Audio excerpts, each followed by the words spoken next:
Here is my audience.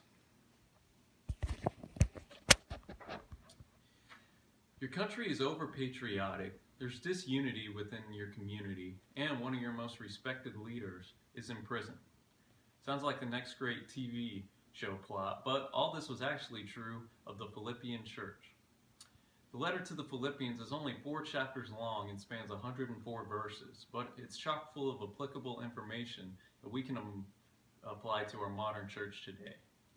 I just recently finished a 5-week study on Philippians, so I'm very familiar with it and have studied it extensively and would like to share with you some of the information I've learned about this great letter and church. So today we're going to look at the origin of the Philippian church, some of the themes, and also Paul's purpose for writing it. So first off, let's start with the origin.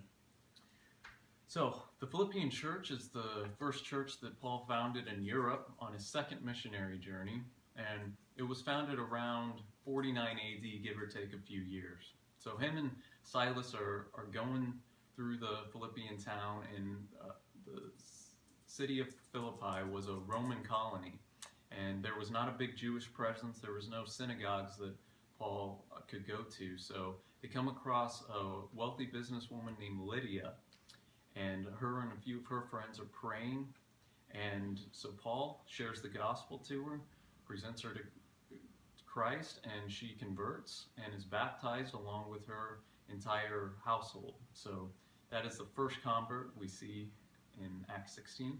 And moving on, Paul continues to evangelize, and he exorcises a demon out of a slave girl, sets her free, and her owners get very angry at this because their source of income is now gone.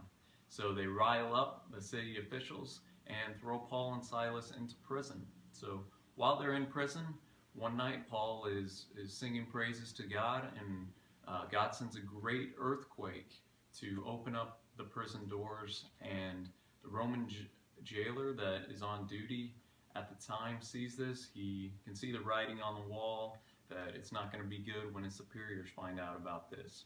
So he gets out a sword to impale himself, and Paul stops him right before and presents the gospel.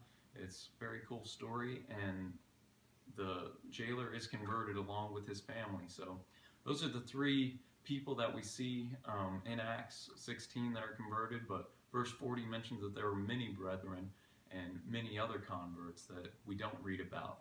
And as they leave the church, and the church is meeting in Lydia's house. Being a wealthy businesswoman, she had a big house that they could all meet in, and it's cool to see that type of community within the church. So now that we've looked at the origin, let's go and look to see why Paul wrote to the Philippians. Paul wrote Philippians in roughly 62 AD whenever he was in prison. So that's kind of his perspective, his background. And Philippians is a very encouraging letter. It's a great encouragement to everybody in the church to go against their Roman culture that they're around. And Matt Chandler, in his book, To Live is Christ, to Die is Gain, says that Philippians is the best New Testament picture we have of what a maturing church looks like and what maturing people do. So one of Paul's major points was that they need to just keep on their road of maturing as disciples of Christ and to keep doing what they're doing. And he's also thankful for the support they're giving him both financially and spiritually.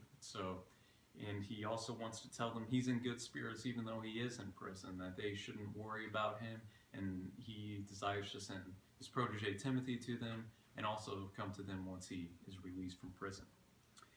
Also, according to the ESV Study Bible, Paul wrote this to give them godly lifestyles to imitate, including Paul, Timothy, and Jesus, as we see in chapter 2 with the great hymn of Christ.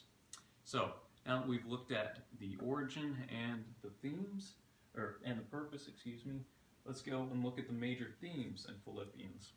As previously mentioned, they're a Roman colony, they're a Roman city, and so Caesar was exalted, and so Paul just wants to hammer home that they're citizens of heaven first and foremost, before anything else.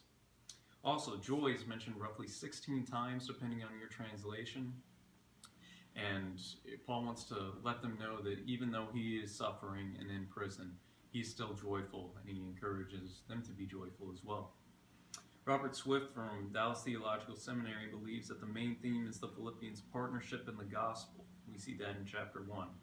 This theme is developed in the direction of God's perfecting of both them and their works for the gospel.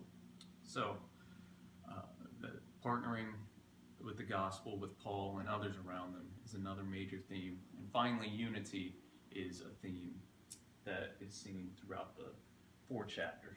So, today we've looked at the origin of the church at Philippi, why Paul wrote to the Philippians, and finally, the major themes. So, I would just encourage you all to look at your local church and see how you can be more like the Philippian church.